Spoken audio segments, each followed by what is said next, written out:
I'm now recording, so you can start, Steve. Perfect, thank you. Welcome everybody to our June 17th full authority meeting. It's nice to see everyone's smiling faces electronically, but it's still nice to see you and that everyone is well. Just a reminder, board members, staff, guests, and members of the public are reminded that the full authority board committee meeting is being recorded and will be posted to the authority's website along with the official written minutes.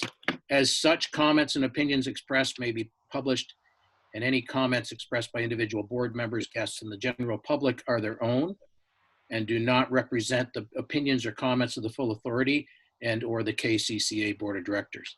The recorded video of the full authority meeting is not considered the official record of that meeting. The official record of the full authority meeting shall consist solely of the minutes approved by the full authority. And Elizabeth, maybe you can start us off with a roll call so we know who all's here. Certainly, Mr. Chair. Dennis Krebitz. Here. Dominique Giguère. Sorry, present. Stephen Harvey. Here. Grant Jones. Here. Bill Mackey. Here. Steve Peters. Here. Joe Preston. Here. Elizabeth Pelosa. Here. Allison Warwick.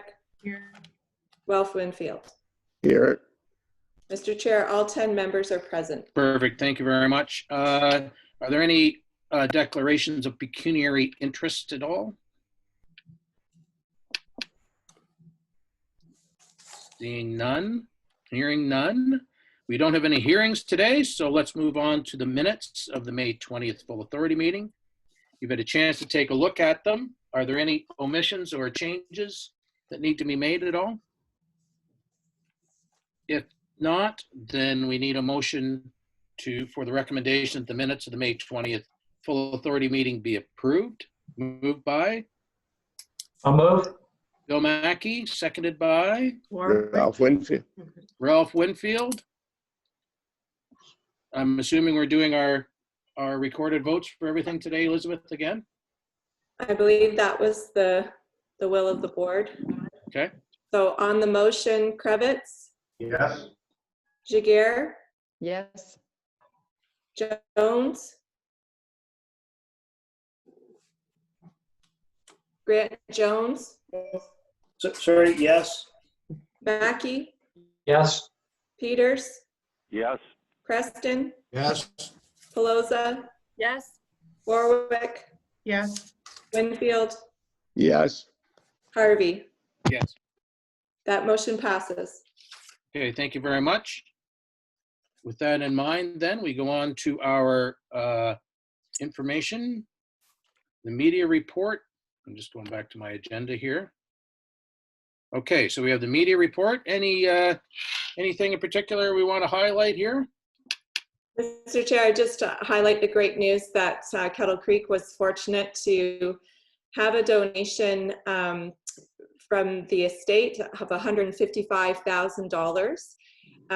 This is separated out into 4 projects, $60,000 for the new water trail. And if members remember, we first pitched this idea to the Community Foundation for 100 People Who Care.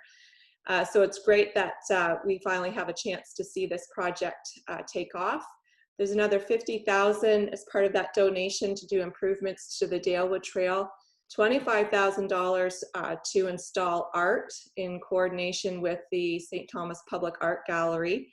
And this idea is to have real works out of the art gallery, prints done up, and signage along the trail and in key points around Dalewood to inspire people about nature, and $20,000 for a tree planting program.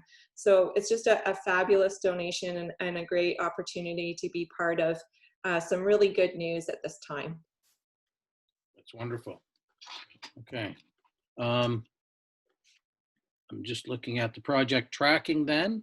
Highlights of project tracking. Any questions at all about the project tracking report? Okay. Any highlights here, Elizabeth, you want to tell us about? Mr. Chair, just we've organized and executed a contact list seasonal permit pickup for the campgrounds.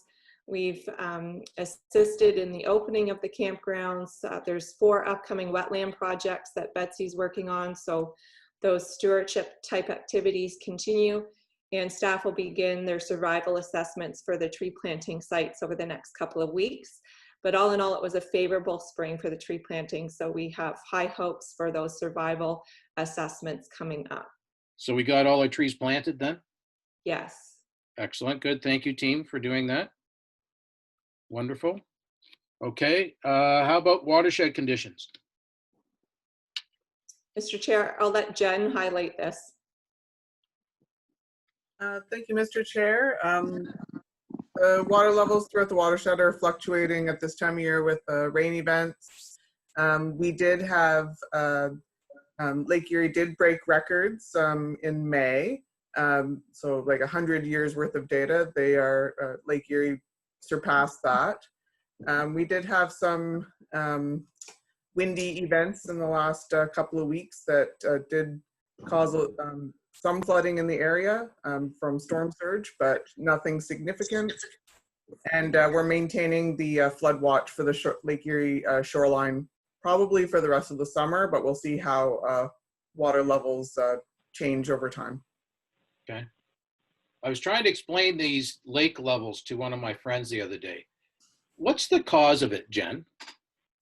So water levels in the Great Lakes, they fluctuate seasonally as well as in a long-term sort of fashion as well.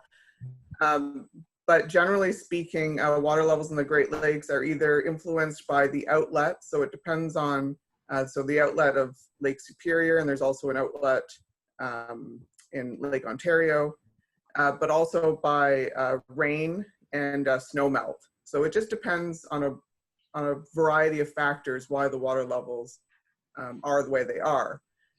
Storm surge itself is affected by wind, so wind-driven waves. Okay. So, but there is a seasonality to Lake Erie. We should theoretically see the water level start to drop as summer progresses. However, if we were to get, say, another 50 to 100 millimeters of rain again, like we did at the beginning of the summer, then water levels would go up, say, another 5 centimeters. So it just depends on the weather. And at some point, will they go back down? If you do look at the long-term data, the 100 years of data that they've been collecting for the Great Lakes water levels, you can see like 20-year cycles of drops and recoveries of the Great Lakes. So there was a low time in the 80s, and then it cranked back up in the kind of late 90s, and then went down again, and now we're back up again. So, hopefully we'll see a downturn. And all the Great Lakes are being affected similarly? Yes. Yes. Okay, great, thank you. I now know more than I did. Wonderful. I don't look any smarter, but I really am. There you go. Okay, thanks, Jen.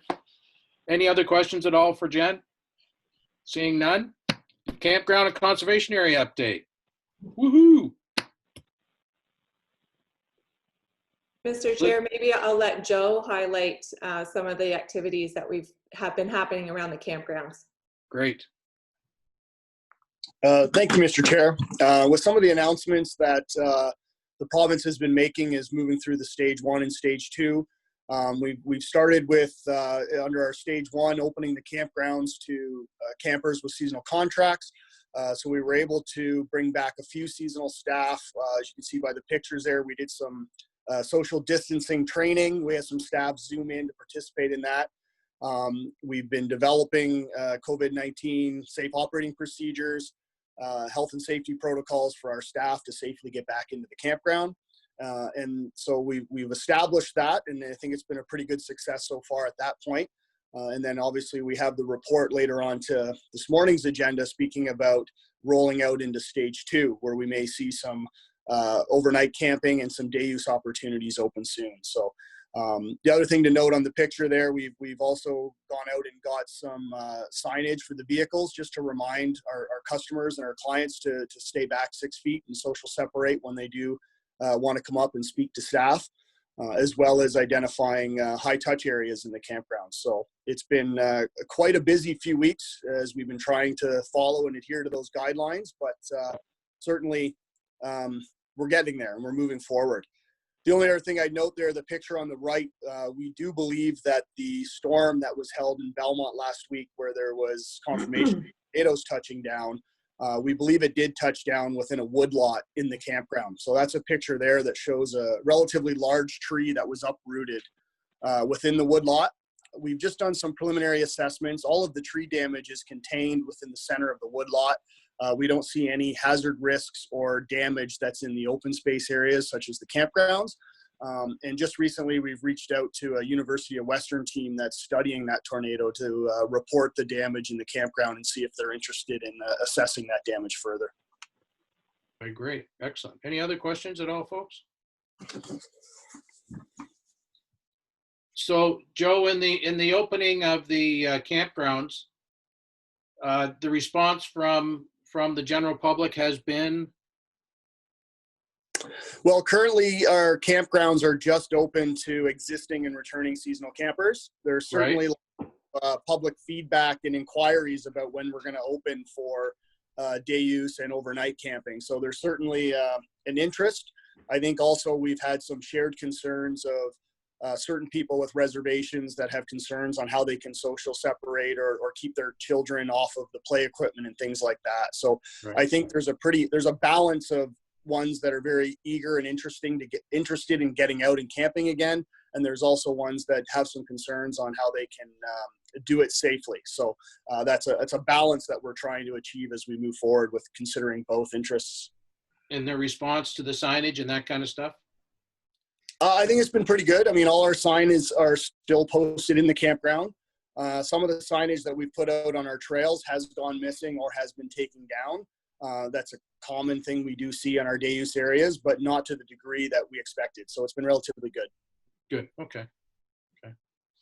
Any other questions from council at all? Excellent. Okay. I need a motion then that the staff reports under matters arising A through D be received. I'll move Jones. Okay. Moved by Grant, seconded by Ralph. Ralph. Questions at all? Comments? All in favor? Elizabeth? Kravitz, Yes. Jaguar, Yes. Jones, Yes. Mackey, Yes. Peters, Yes. Preston, Yes. Pelosa, Yes. Warwick, Yes. Winfield, Yes.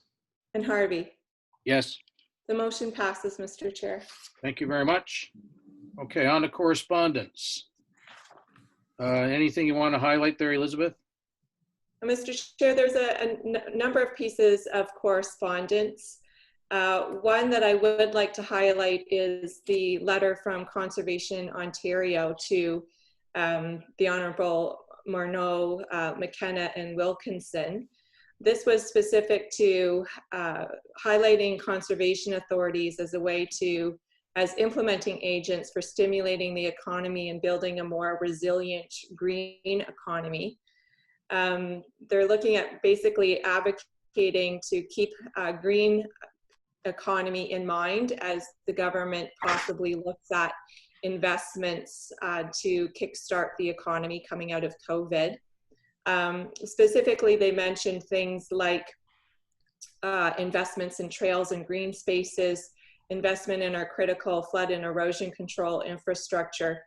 One of the things that I think staff have noted with COVID and looking at how we respond to this crisis is that we probably could have gotten a lot of our trails as well as our conservation areas back up and running a lot sooner or throughout the situation if we had things like contactless entries into our conservation areas. So, you know, whether the gates worked on a PIN code system or something like that that didn't require as much contact, we could have got our seasonals in a lot sooner back into the campgrounds.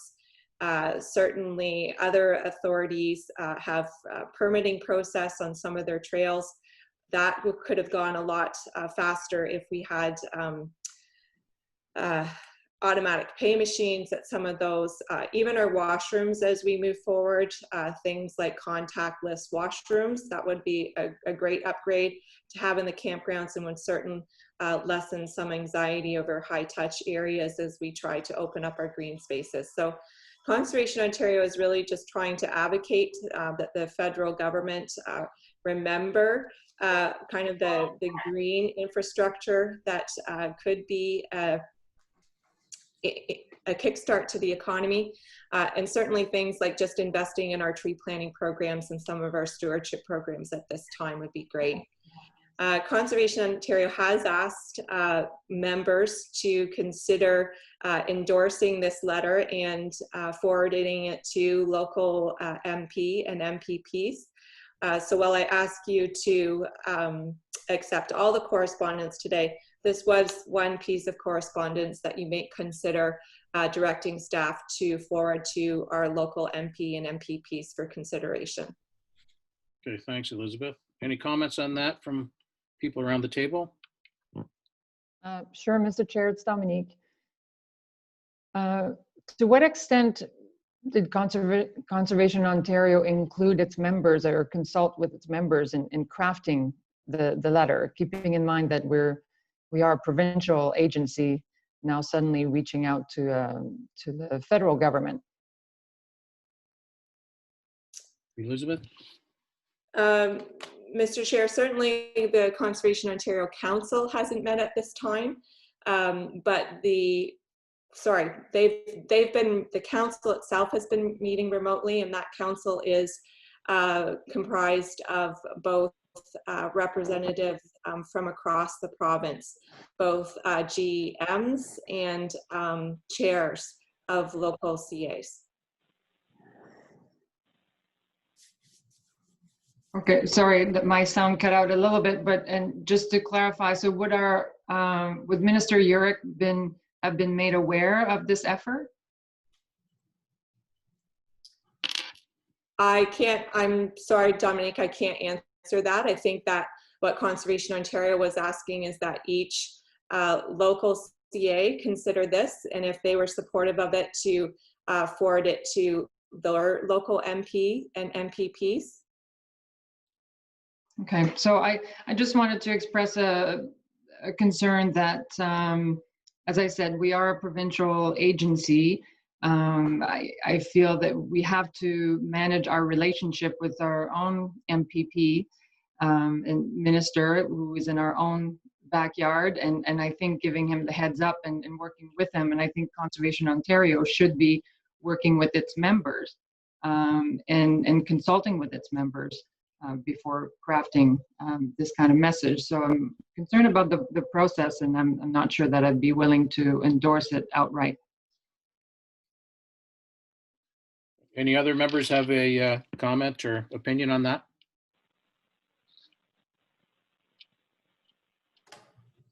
It's Joe, and I also have the same opinion, having been at other levels of government too. I cautiously watch for when people try to sidestep who they do report to or work with.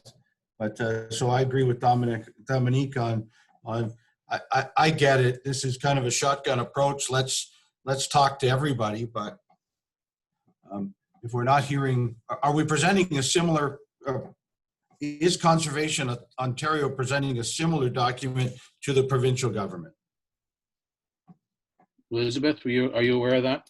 I'm not aware of a similar letter at this time. I can certainly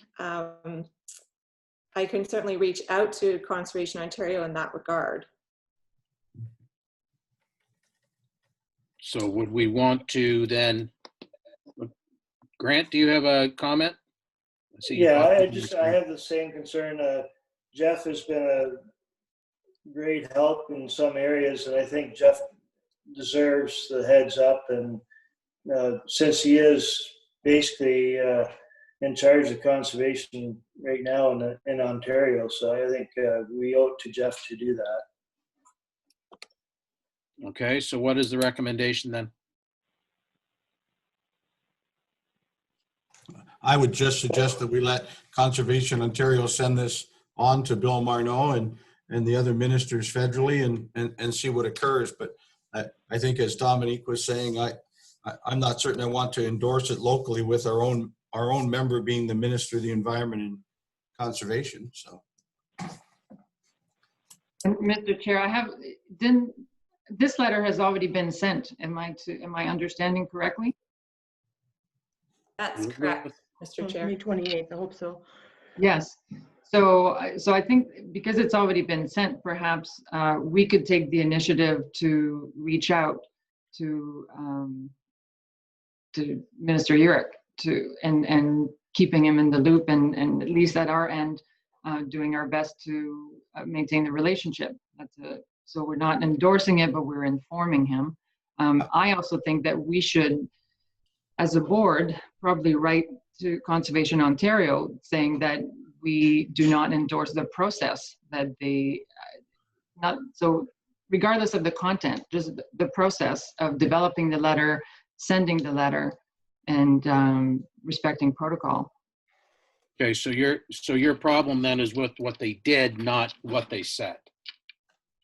Well, I'll just focus on process for now. Okay. Any other comments from people? Allison? I see you Well, showing I'm up just on my rubbing screen. my face. Okay. Anyone else have any thoughts on this? You know, I'll speak again. I do, process is process, and I agree with Dominica in that aspect. Did I see anything really contentious in the letter? No, not really. I mean, the content, to me, it was valid. And I think if we can send the letter to Jeff and just let him have that chance to look at it and to know it's out there, I think that's a fair thing to do and a wise thing to do. I'm not sure how much more I want to go into this. I mean, it's out there, it's done. And I think, I don't think Conservation Ontario is going to write the federal government regularly. I think it's just, the sign of the times right now. Okay. And I see part of the motion was to forward it to KCCA's local MP and MPPs. Do we want to just change that to be having an actual conversation with him, or a separate letter from KCCA, or what are your thoughts? Or do we just not want to endorse Conservation Ontario's letter at all? Kravitz here. Yeah. I would, perhaps the motion, we can just change the endorsing of the letter, but still forward it to our local MP and MPPs, just so they have a understanding that the letter is out there in case they have not received any information on this. Rather than endorse it, let's just forward the letter to the MP and MPPs. Okay. Any other comments on that? Because as far as I'm concerned, the content of the letter doesn't seem to be an issue. It's the process that we're talking about. Right? Is there anything in these highlights that you disagree with? If not, then we could endorse the content of the letter, right, as being sort of basic to what we're talking about, and ensure that we make personal contact with Minister Urick. Mr. Chair, recognizing that the Kettle Creek CA area covers more area, or is Urick the only one for the entire area? I'm just thinking about the urban growth boundaries as it comes into London, and all my federal and provincial boundaries. I guess I would request that, like, even for London, like, we're half in this, half not, and I don't know. Right. Like Monty McNaughton is our MPP in Middlesex Center. Yeah, like, I'm just thinking whatever MPPs are part of the watershed, I would just not focus on Mr. Urick, that if there's others, like, each of them get it because they're part of our area. Okay. Mr. Chair, it's Grant. Yep. I think the intent here is good. I agree with what they're asking. Obviously, is process. I think the letter should be twofold. It should be a letter sent back to Conservation Ontario with our displeasure and how the process happened. Right. But also just forward it on to Minister Urick, and maybe forward that letter that we're sending back if board would choose to just to tell Jeff that we didn't agree with the process. Would that work? Okay, well, I guess what Elizabeth has said is perhaps we need to send it to all of our MPPs in the local area, Absolutely. right? So not just simply Minister Urick, but rather, for me, it's Monty McNaughton. For the City of London, there's 3 different MPPs, right? So it should go to all the MPPs, which is what the motion said, right? Or to KCCA's local MP and MPPs, right? So that everyone's treated the same. So, Mr. Chair, just to clarify, it would just be Jeff Urick within our jurisdiction and Karen Vecchio. Mhm. Okay.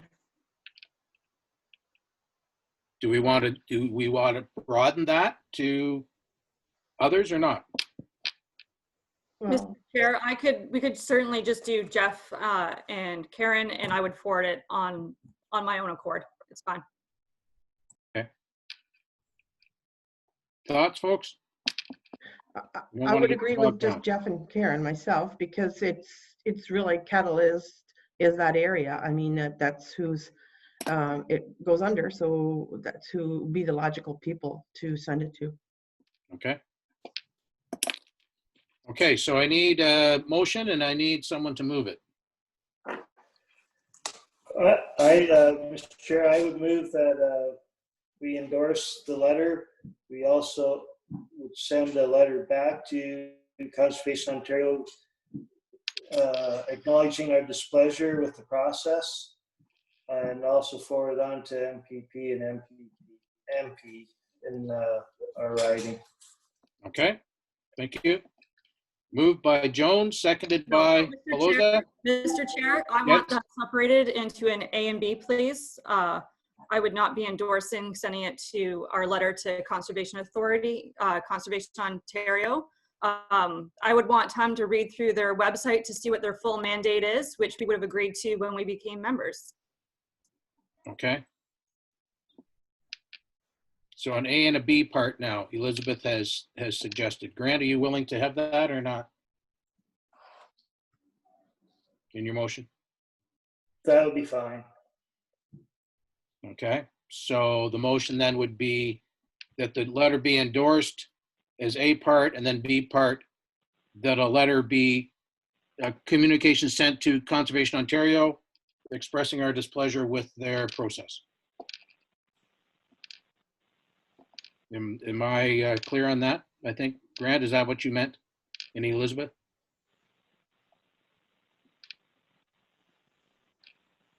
Okay, it was moved by Grant Jones, seconded by Elizabeth Pelosa. Are you okay with that? No, since I want to vote against B. No, thank you. Yeah. Okay. We need a seconder.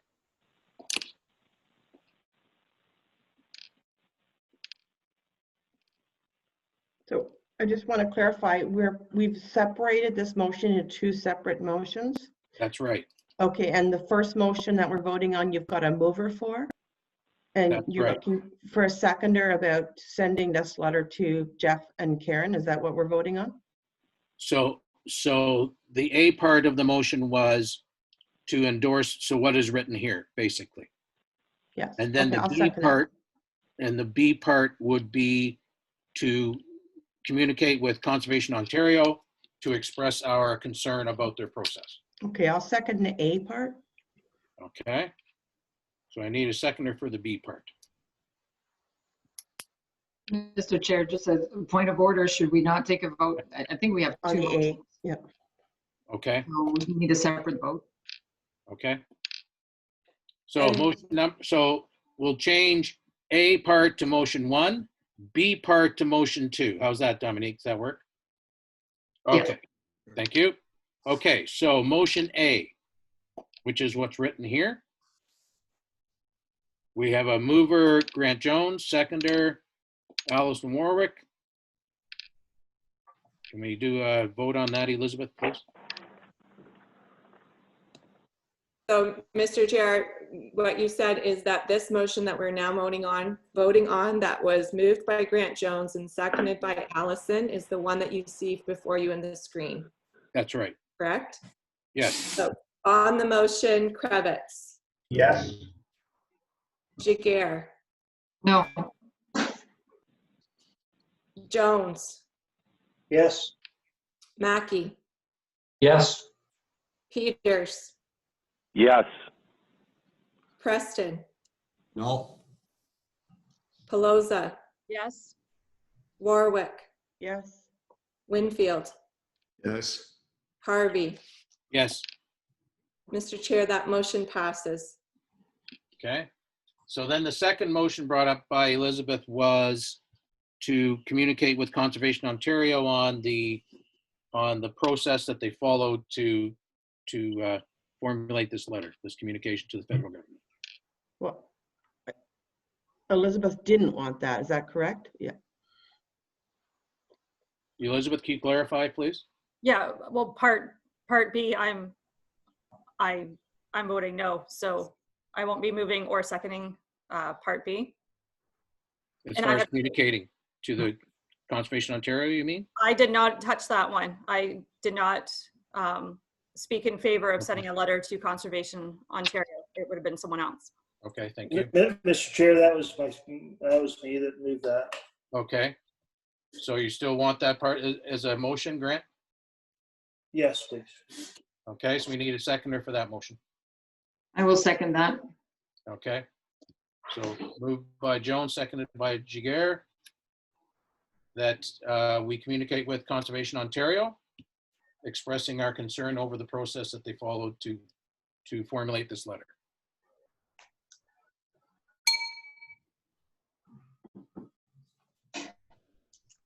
Mr. Chair, on the, sorry, just before we do this, Yeah. can I clarify a few things? So Conservation Ontario is made up of all 36 CAs, Right. both the GMs and the chairs. And Yeah. from that, a council is elected by that membership, which consists of GMs as well as some of those chairs.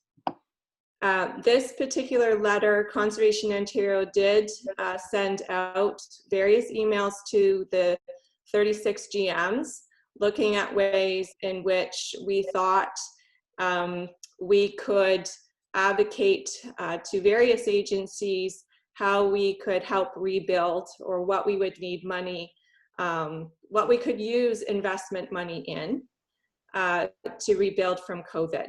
So I would like to clarify that there was input from the GMs into the content of this letter. It is correct, and because council itself is not meeting, I don't believe that this draft letter was sent out to council. I can certainly clarify that with Conservation Ontario. But again, I just want it to be clear how usually these letters are developed. So I was aware that this was being developed as part of Conservation Ontario's ongoing strategy to advocate both federally and provincially for conservation authorities, just so members have that background before they decide that this is a letter that they want to send. But on the motion, Dennis Kravitz. I'd just like some discussion on this first. What is the process that was not, does this board or people not agree with the process that Conservation Ontario took on sending this letter out? If somebody could respond to that, I don't understand that. Mr. Chair, I can add further or just reiterate what I said was that, Conservation authorities remain provincial agencies with provincial jurisdiction. And I believe that Minister Urick should at least have been informed or involved or gone through proper channels prior to communicating directly with the federal government. The mandate of conservation authorities is still being discussed, and some of the contents of the letter, which is why I did not endorse it, do refer to some aspects that are still being discussed. So I don't think it was appropriate to communicate without prior consultation, at least information, a heads up, and respecting protocol. Mr. Chair. Yep. Grant? Yeah, I agree with Dominique. At the very least, Jeff should have been notified of this as well. I think that should have been the common courtesy, that if you're going to send it out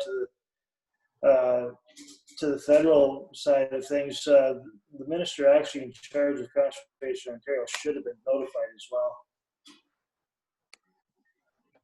Joe Preston?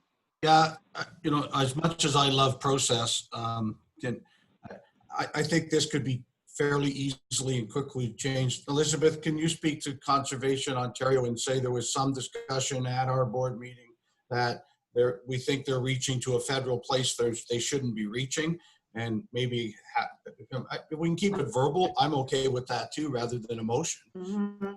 Right? If we give direction to Elizabeth to just ask that question, we may get ourselves a little past this point of process.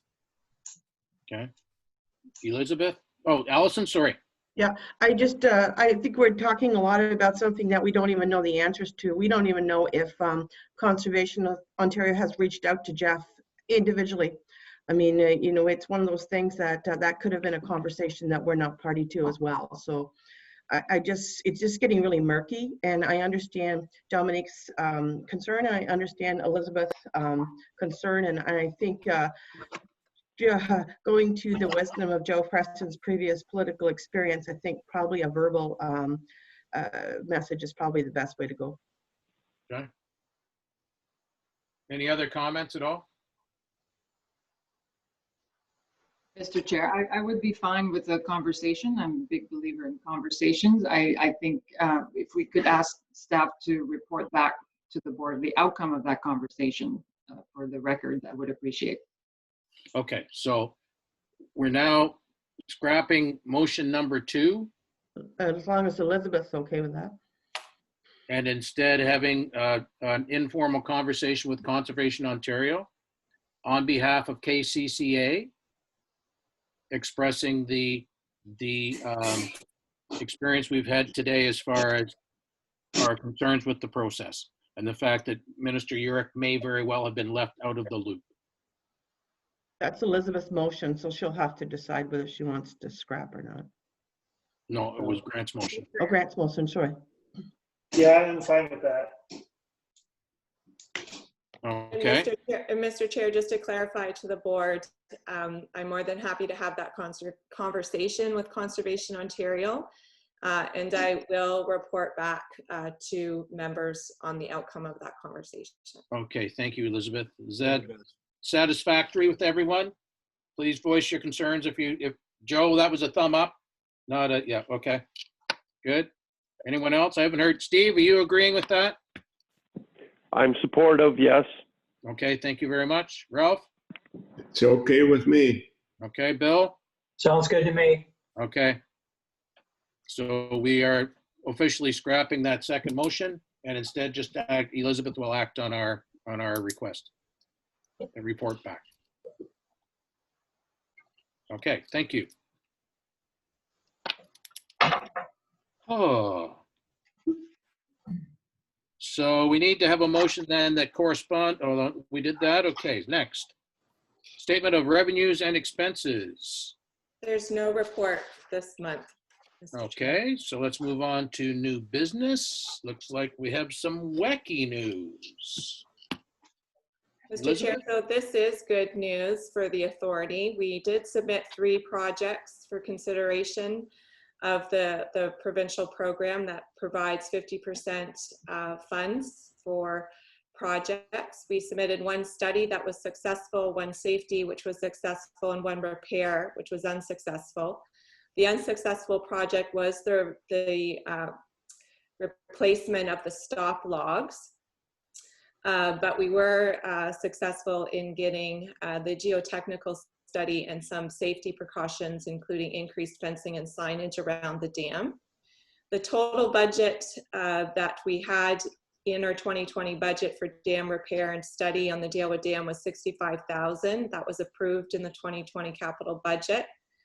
And while the stop logs haven't been funded by Wiki, they are required due to recent damage to be replaced, and it should be undertaken in conjunction with the approved WECI projects for cost savings and the complete working operation of the dam. So the total cost for the stop logs is $12,000, and with the savings that we have due to the WICI funding, all three projects can be completed this year in keeping with the allocated budget that we have in KCCA's 2020 capital budget. That's great news. So staff are going through the process of obtaining quotes for the various elements and preparing an RFP that was included in your advanced package. And all those projects we are online to complete by December 31st, 2020, in keeping with the WECI funding outlined. So it's a recommendation that staff proceed as outlined with the WECI projects, including the geotechnical and slope stability assessment, the manual log lifter, and fencing and stop log replacement. Okay. I would so move if you need a motion. Thank you, Ralph. Moved by Whitfield, seconded by Kravitz. Any comments, questions? This is great news. Okay, thank you. Let's have a vote then, Elizabeth, please. So on the motion, Kravitz, Yes. Jaguar, Yes. Jones, Yes. Mackey, Yes. Peters, Yes. Preston, Yes? Pelosa, Yes. Borwick, Yes. Winfield, Yes. and Harvey. Yes. That motion passes, Mr. Chair. Excellent. Thank you very much. Okay. Payment processes.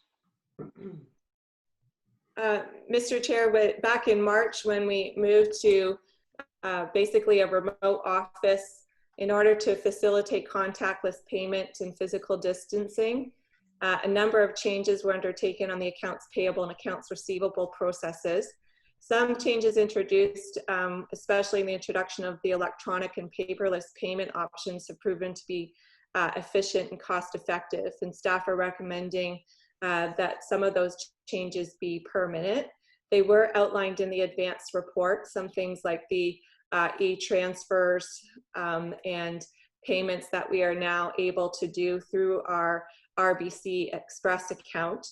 We're proposing that those would continue moving forward, and that was outlined in the advance report. So the motion really is that the board endorse those updated payment processes to continue to allow for contactless payment options moving forward. Okay. I need a mover and seconder for that. Any questions about that at all, folks? Mr. Chair, it's Grant. Yes. No, I totally agree, and I would endorse this. I know the town, our Southwold Township, went to that about a year ago, and it's been a huge success and makes things a whole lot easier for staff, for sure. I would move. I'd like to second this too. I think this is a long time coming. I think this is great options. Yeah. I have to say it's a lot easier even for me as I go through the payments. They get sent to me. I electronically sign them and send them back. And it just say it's much more efficient, absolutely more efficient.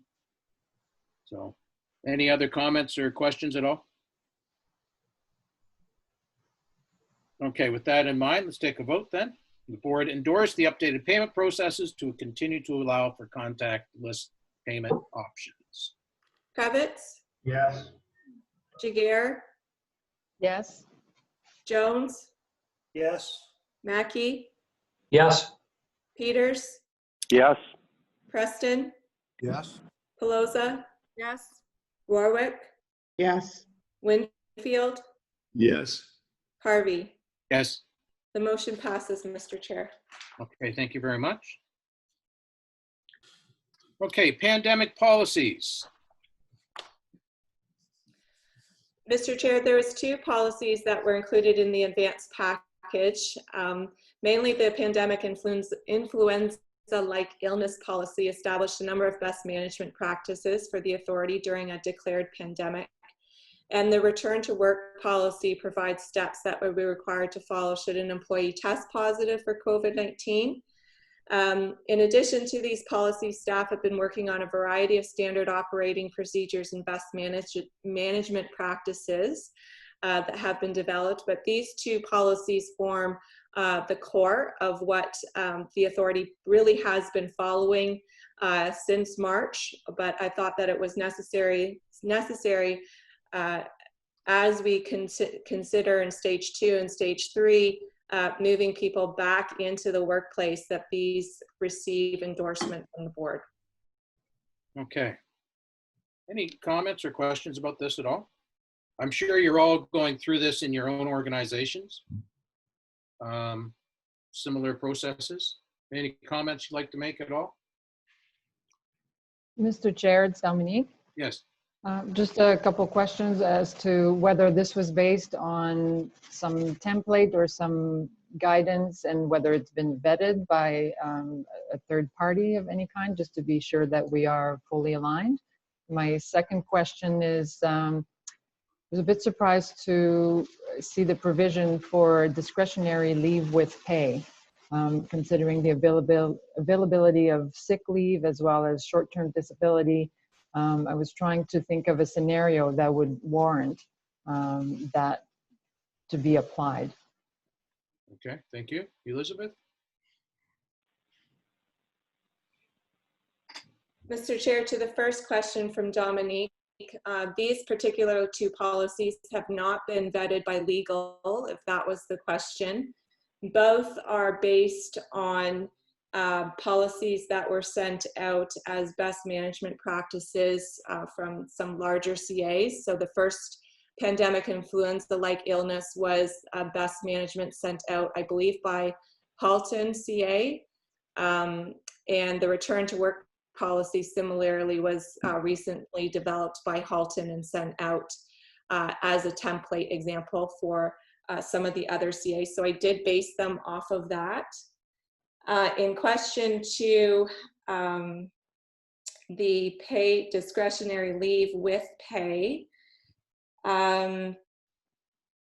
this would probably come in more to play. You're correct in saying that our full-time staff have available to them both sick leave and short-term disability. The discretionary leave pay would probably come in more if we had a seasonal staff member or a contract staff member that are not eligible for those and had to go off on leave because they had or contracted COVID, that that would be at the discretion of the chair or vice chair if that leave would be paid or not. It's my understanding that the best management practice is to show a considerable amount of leniency is perhaps the wrong word, but understanding in these situations in terms of sick leave. But if the members would like, I can certainly have that vetted through legal. What are the wishes?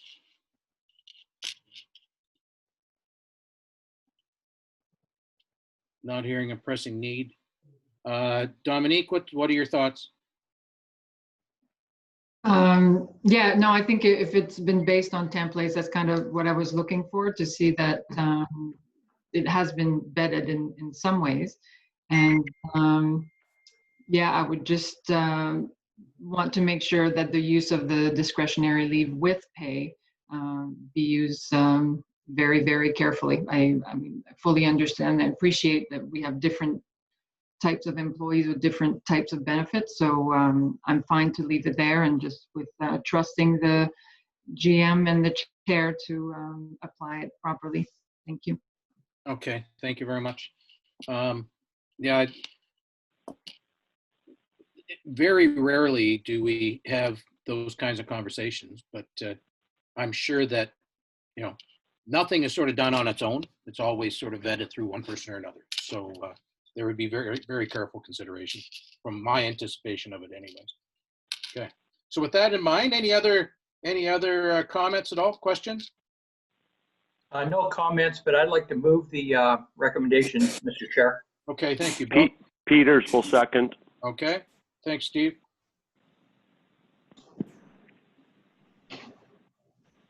So on the motion before you, Kravitz, Yes. Jiguer, Yes. Jones, Yes. Mackey, Yes. Peters, Yes. Preston, Yes. Pelosa, Yes. Warwick, Yes. Winfield, Yes. Stephen Harvey, Yes, and the motion passes. thank you very much.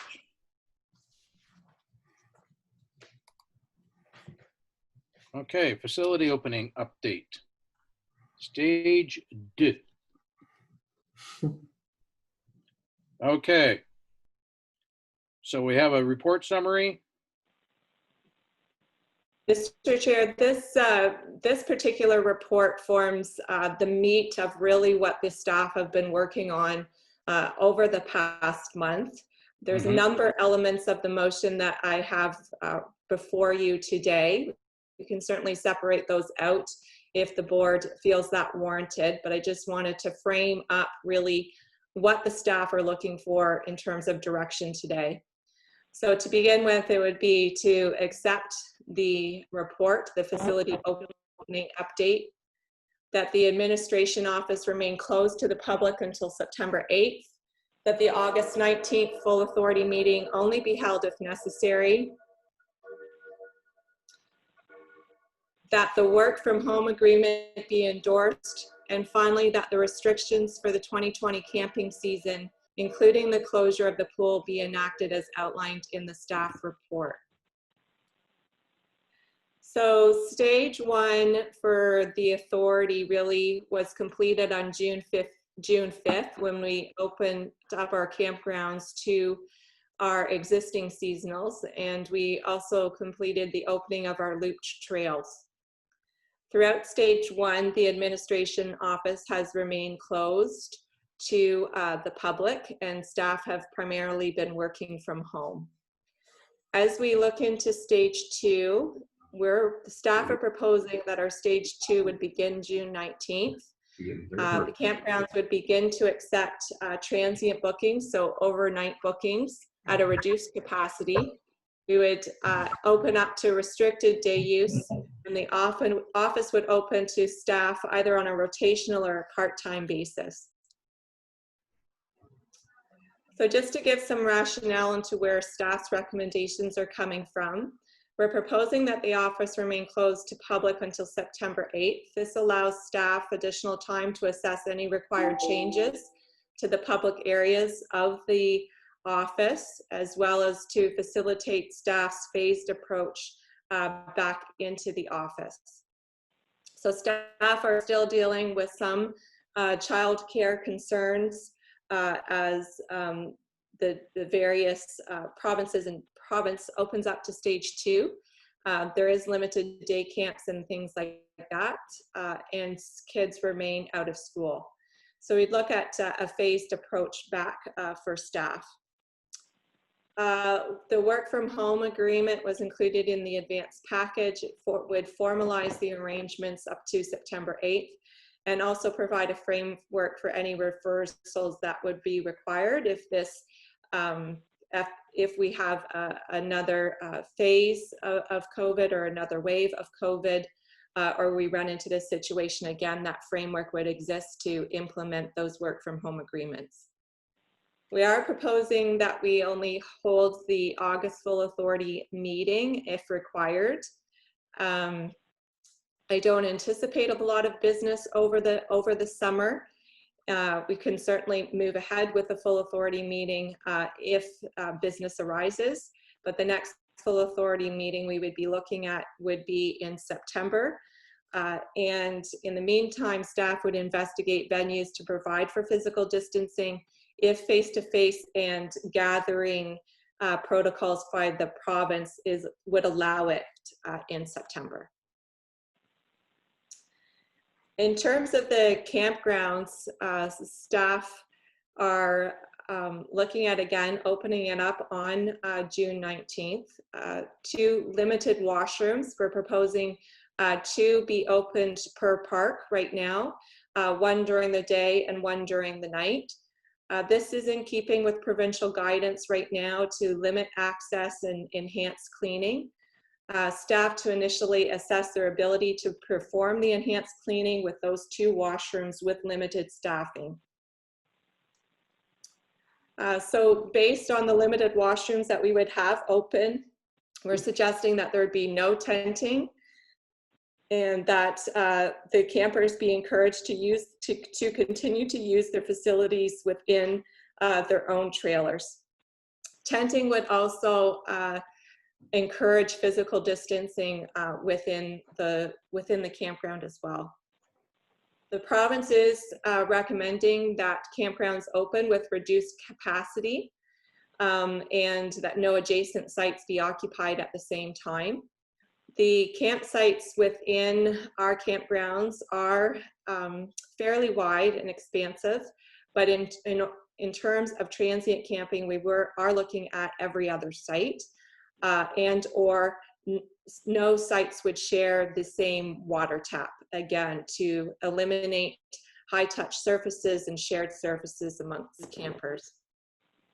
We are proposing that the laundry and shower buildings be closed to campers, and again, this is in keeping with current provincial guidance to limit or close these facilities. Throughout the 2020 camping season, we are saying that there would be no rentals, so no rentals of canoes and kayaks. Simply the cleaning of those types of equipments would be too onerous at this time. The pavilions and group camping would remain closed, and there would be no visitor services program for the 2020 season, and that would include no wagon rides, fireworks displays, and things of that nature. And again, this is in keeping with provincial guidance to eliminate or postpone activities like this. And we have limited staff, so our priority would be our washrooms to keep those clean and disinfected. Day use restrictions, this will probably gradually change throughout the summer and as we ease into phase 2. At the initial stages of phase 2, we want to concentrate again on the washrooms and getting our transient campers back into the campgrounds. Day use would initially open up primarily for things that we can ensure social distancing on. So launching a canoe, launching your own personal watercraft at our boat ramps, using our hiking trails within the campground and our Frisbee golf courses within the campground. We want to ease back into opening our beaches to the public and see how our beaches respond to the influx of campers first before we welcome day users back to those facilities. The pools, we are still suggesting that or recommending to the board that the pools in both campgrounds remain closed for the season. The province did announce last week that pools within the provincial campgrounds will remain closed. Health guidelines right now require additional staffing to enforce physical distancing, and that simply is not supported by the revenue streams that we have coming into the campgrounds with reduced capacity. And the physical distancing, both within the pool as well as the physical distancing that we would have to enforce for those waiting to enter the pool, would be very difficult to enforce. So just in terms of revenue and staffing for the campgrounds, typically we hire 11 staff per park for a normal year for full capacity and pool open. In stage 1, 3 summer staff were hired back at each park. As we move into stage 2, with still with some restrictions in place, we've looked at bringing an additional 2 per park were hired, so bringing the total per park up to about 5. Seasonal revenue wasn't as expected, with only half registering for camping in 2020. So if you remember from last month, we had about the survey that we sent out to our seasonal campers, about 20 responded at each park that they would choose not to camp for the season. In reality, those numbers were much higher. So at each park, we only have about half of our seasonals that actually registered for camping. The reasons varied. Some just didn't feel it safe at all and just chose not to camp this season. So all in all, the campground budget remains very volatile with too many variables to predict exact outcomes. The best case scenario right now, based on the capacity and the staffing that we're recommending to you today, the very best scenario would be, hopefully, fingers crossed, a break-even position, but we're still probably looking at a deficit by the end of the summer. So I'll stop there. I can put the motion back up on the screen, and certainly open to some questions, and I would invite Joe to add any comments that he wishes relative to the campgrounds. Thanks, Elizabeth. Joe, do you have anything to add? Thank you, Mr. Chair. Nothing further to add than what Elizabeth said, but I can certainly assist with answering any questions that the members may have. Okay, thank you. Any questions from members? Peters? Yes. Thank you, Mr. Chair. Question regarding the work from home aspect and under health and safety. If somebody breaks an ankle at home, they could break an ankle in the KCCA office, they could break an ankle anywhere. How do we deal with any WSIB related issues if there is an injury at home? I realize we're saying we're not responsible for any non-work related injuries, but a twisted ankle at home, how do you prove that they weren't walking to their computer and twisted their ankle? Joe, Elizabeth? Mr. Chair, that's a good question. I don't have an answer to it. No. I would really like to. I think it's important that we know the answer, because God forbid, say somebody died at home. I just really want to make sure we cover our behinds on potential for injuries. Is that a black and white question, do you think, or is that a whole lot of gray? Well, as a former Minister of Labor who was responsible for WSIB, I think I would be saying we need to have clear clarification on this. I'm sure it's been dealt with by other places, but I just want to make sure, wearing my Conservation Authority hat, that we've got our I's dotted and T's crossed on every front, working from home. Yeah. Elizabeth, do you have a source that you could reach out to?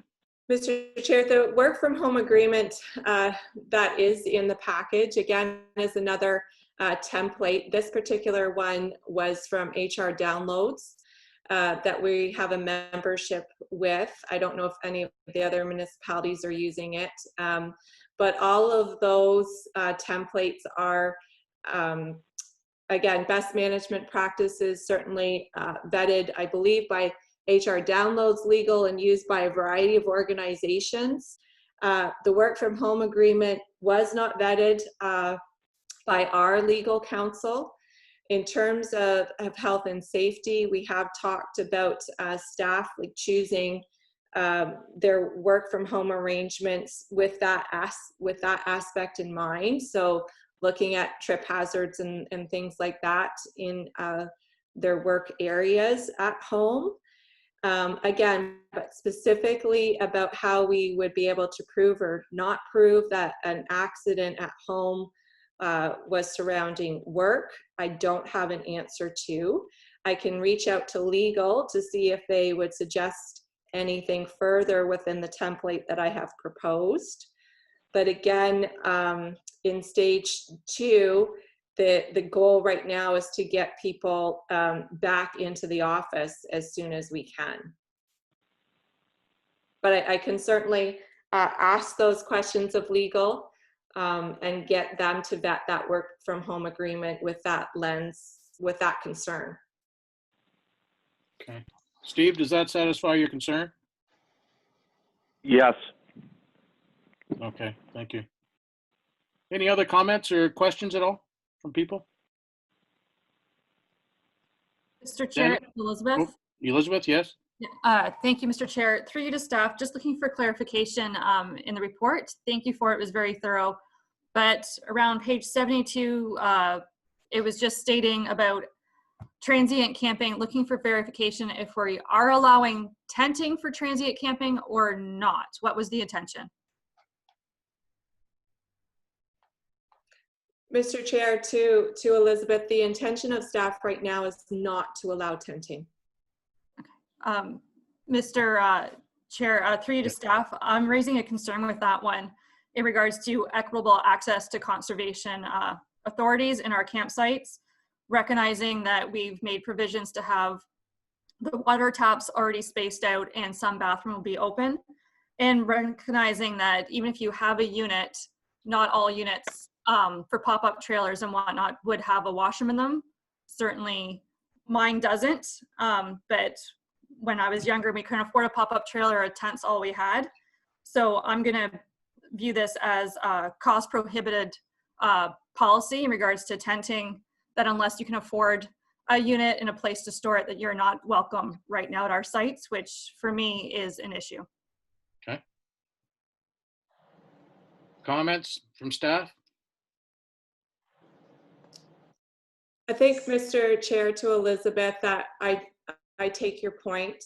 That's certainly something I wasn't looking at it from that perspective. I think that staff, specifically at Lake Whitaker, there is a tenting area that's specifically designed for tents where people use a communal water tap, and there's a washroom located nearby. I think that if we're looking at it from an equitable standpoint, that staff would still advocate that our tenting area would be closed at this time, because I don't see how we could, as you mentioned, do the every other site and still have people have access to a singular water tap. But I would look to Joe. I think perhaps the campground staff could look at allowing tenting, but it just on those sites that we can accommodate that every other site, that I think staff would be willing to look at that, but not willing to look at opening our tenting area because we couldn't accomplish the social distancing and the reduced high touch areas. Would that be fair to say, Joe? Yeah, through you, Mr. Chair. One of the complicated or challenging that we face with that is the emergency order that was issued by the province that relates to campgrounds does require that anybody occupying the campsite must be done through a recreational trailer or camping with full services. So I know with the announcement of the phase 2 announcement, they are opening up overnight camping, but I don't believe the last time I've checked that regulation has been amended yet. So we're still kind of seeking guidance from the province through the regulation as to whether tenting could be allowed, or is that something that's still prohibited under the Emergency Act order? And that might be something we need to explore before we can make a decision to allow tent camping in the campgrounds. Okay. Thank you, Mr. Chair. Yes, I'm certainly understanding and fine with the tent area being closed, and then staff following up to see if tenting can be allowed under the phase 2 reopening, recognizing we're just trying to allow as many people to equally enjoy our sites as possible. And it was just in the spirit of that. So thank you to staff. Yeah, okay. I hear what you're saying and I don't disagree. So any other comments at all from those around the table? Dominique? Yes, thank you. I wanted to echo the WSIB concern and just something to look into, and wondering if through our subscription to HR downloads, there is also advice within our membership, so we can reach out to them too for additional input, and as well as to WSIB to better understand their policy and how they apply to working from home arrangements. Right. So yes, and also consulting with staff if it hasn't been done already, like prior to us approving this agreement, that we would know that staff have read through it and that they're comfortable that it's a fair agreement that they'd be willing to sign. And just a little note on the washrooms from experience in Malahide, and if that's not done, perhaps you've considered that already, but what we've discovered, when the washroom is closed, you need a physical barrier in front of the door, because the behavior we observed is that people touch the handle first, then read the sign and find out that it's closed, and it kind of defeats the purpose of preventing high touch. So putting a barrier actually in front of the doors to prevent people to reach the handle, because everybody reaches for the handle before they become aware that it's closed and not disinfected. Okay, thank you. Mr. Chair, just to Dominique's points, thank you for those. And I will follow up with WSIB, and the staff have read through that work from home agreement, and we're okay with the contents before it was presented to the board. Okay. Any other comments? Seeing none. Okay, so we have a recommendation grouped together. The COVID-19 facility opening update be approved. Further, that the administration office remain closed to the public until September 8th, because that's the day after Labor Day. That the August 19th full authority meeting only be held if necessary. That the work from home agreement be endorsed. And finally, that the restrictions for the 2020 camping season, including the closure of the pool, be enacted as outlined in the staff report. Okay, I'm looking for a mover. Elizabeth? Seconder? Ralph? Okay, any further comments? Just one question. So the opening date for transient camping is officially going to be what? Elizabeth or Joe? The opening day would be June 19th. So we would be honoring our reservations from June 19th to June 25th. And our online reservations our online system would begin accepting reservations on June 23rd for dates starting June 26th. Thank you. Comments? Questions? Dennis?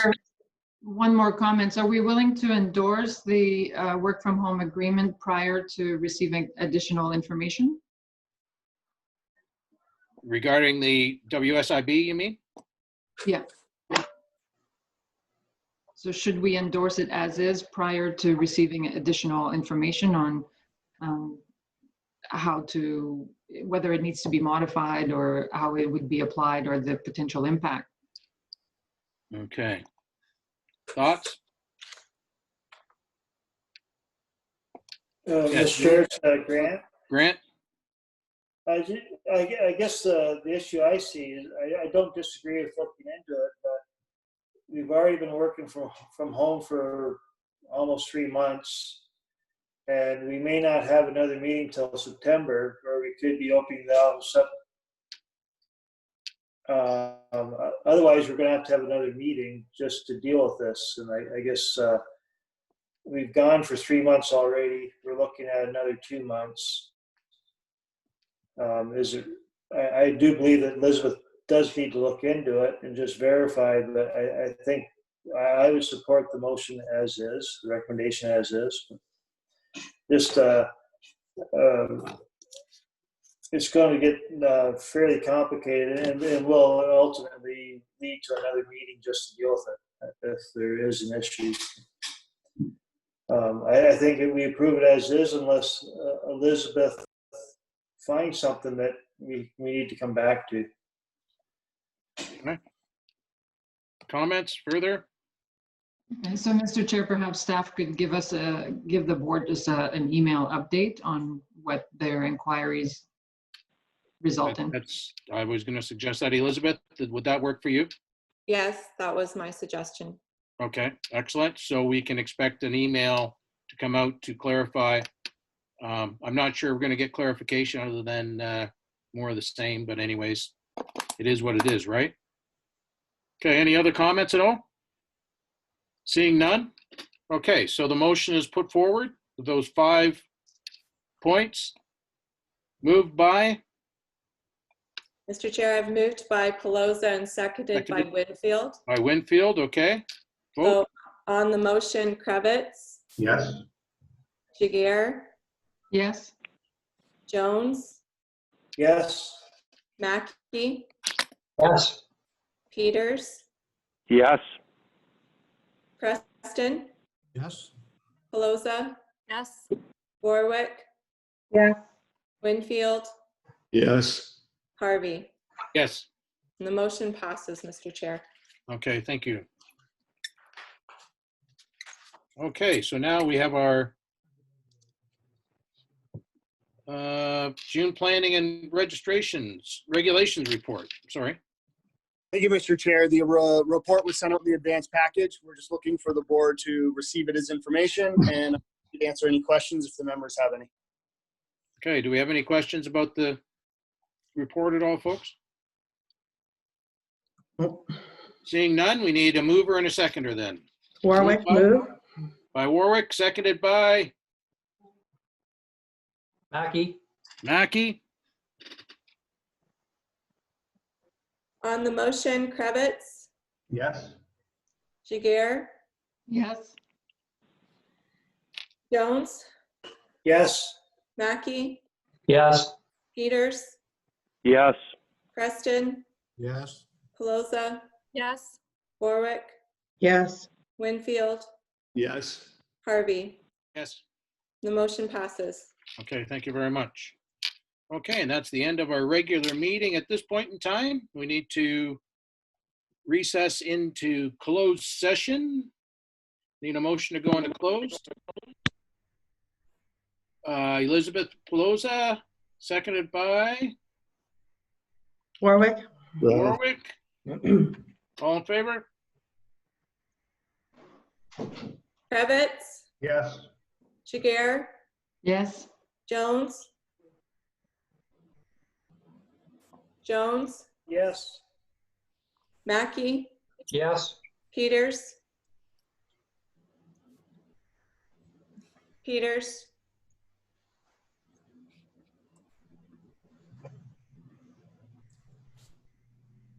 I think we lost Steve. Joe Preston, Yes. Pelosa, Yes. Warwick, Yes.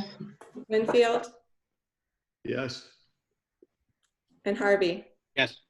That motion passes. Okay, thank you. So folks, we're going to go to closed session via telephone. It is 11:24. Oh, 11:26. We'll reconvene at 11:30 via telephone. The number's at the top of the agenda. Questions? Are we going to be coming back into open session or not? No. No.